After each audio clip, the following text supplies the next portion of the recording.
ముస్లింలకు అమలవుతున్న రిజర్వేషన్లపై వివాదాలు వద్దని ఉడా మాజీ చైర్మన్, మాజీ ఎమ్మెల్యే, వైసీపీ రాష్ట్ర ప్రధాన కార్యదర్శి డాక్టర్ ఎస్ఆర్ రెహమాన్ అన్నారు. విశాఖ ప్రెస్ క్లబ్లోని ఏర్పాటు చేసిన మీడియా సమావేశంలో ఆయన మాట్లాడుతూ, ముస్లింలకు అమలవుతున్న 4% రిజర్వేషన్లు మతపరమైనవి కావన్నారు. ముస్లింలలో కొన్ని వర్గాలకు ఈ రిజర్వేషన్ అమలవుతున్నాయని అన్నారు. తెలుగుదేశం పార్టీ అధ్యక్షులు నారా చంద్రబాబు నాయుడు ఈ రిజర్వేషన్లపై తన అభిప్రాయాన్ని చెప్పాల్సిన అవసరం ఉందన్నారు. ముస్లింల రిజర్వేషన్ తొలగిస్తామని చంద్రబాబు చెప్పగలరా అని ప్రశ్నించారు. ముఖ్యంగా కేంద్రంలో అటల్ బిహారీ వాజ్పేయి ప్రభుత్వం తర్వాత ముస్లింల పట్ల కొంత ఉదాసీనత వ్యక్తమవుతోందని, ఇది మంచి విధానం కాదన్నారు. కామన్ సివిల్ కోడ్ విషయంలో ప్రధాని నరేంద్ర మోడీ ముందుకు వెళ్లడం తగదన్నారు. గల్ఫ్ దేశాల పర్యటనలో మోడీ ముస్లిం దేశాల నేతలతో చెట్టాపట్టాలేసుకుని తిరుగుతారని, ఇండియా విషయానికి వచ్చేటప్పటికీ వ్యతిరేక భావంతో ఉంటారని అన్నారు. మతం ఏదైనా అందరం భారతీయులమేనని పేర్కొన్నారు. గత దాదాపు ఒక నెల తక్కువ 5 సంవత్సరాలు జరిగిన పరిపాలన మీద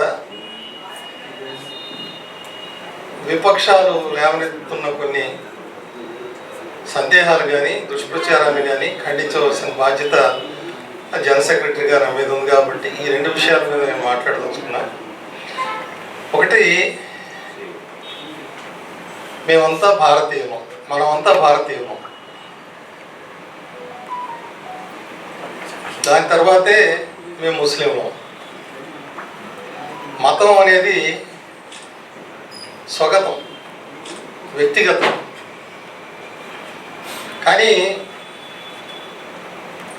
చాలామంది రాజకీయ నాయకులు దాన్ని రాజకీయం చేసి మధ్యలో ఈ మతాలని ఎవరైతే అనుసరిస్తున్నారో వాళ్ళని నలిపేస్తూ ఉన్నారు.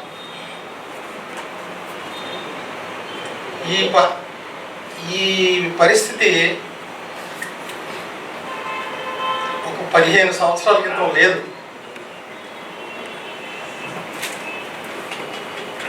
భారతీయ ముస్లింలు ఏ పార్టీకి వ్యతిరేకం కాదు.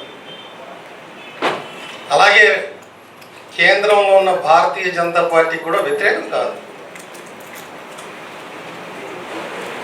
వాజ్పేయి గారి తర్వాత వచ్చిన నాయకత్వం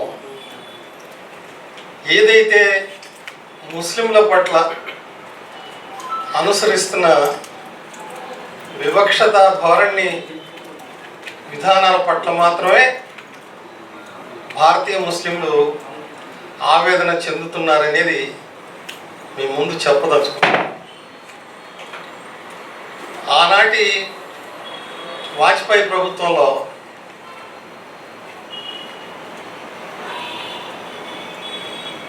మేము అప్పటి ముఖ్యమంత్రి ఈ రాష్ట్రంలో చాలామంది ముస్లిం ఎమ్మెల్యేలను తీసి ఆ స్థానాలని బీజేపీకి ఇస్తే వాళ్ళ అలయన్స్లో, ఫర్ ఎగ్జాంపుల్ విశాఖ, ఆనాటి విశాఖ 1, ఈనాటి విశాఖ సౌత్.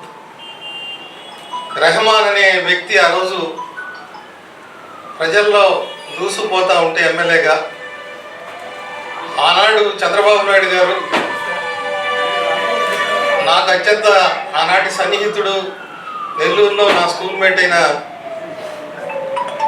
మాజీ ఉపరాష్ట్రపతి వెంకయ్యనాయుడు గారు అభ్యర్థన మేరకు నేను విరమించుకొని నా నెత్తి మీద కూర్చోబెట్టుకొని బీజేపీ అభ్యర్థిని హరిబాబు గారిని గెలిపించమని ముస్లింలందరినీ కోరిన తడవుగానే ఆ రోజు దాదాపు 9-10 వేల మెజారిటీతో ఆనాడు గెలిపించాం ముస్లింలు. ఈ చిన్న నిదర్శనం, ఉదాహరణ చాలు. అంటే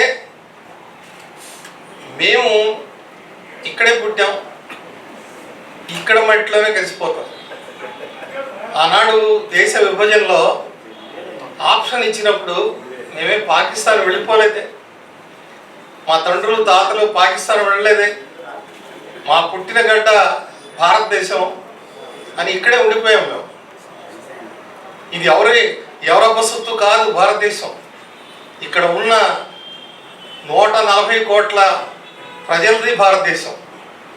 కొంతమంది ఏం చేస్తాను ఉన్నారంటే ఈ భారతదేశం వాళ్ళదే అని, కొంతమందిని ఇక్కడ నుంచి వీళ్ళు ఇక్కడ వాళ్ళు కాదని చెప్తా ఉన్నారు. చరిత్ర మనం చూసామనుకో, ఉత్తర భారతదేశానికి బయట నుంచి మైగ్రేట్ అయిన వ్యక్తుల చరిత్ర ఉంది. ఆర్యులు, ద్రావిడులు ఇక్కడ వాళ్ళు, ఆర్యులు పక్క నుంచి ఇచ్చారు,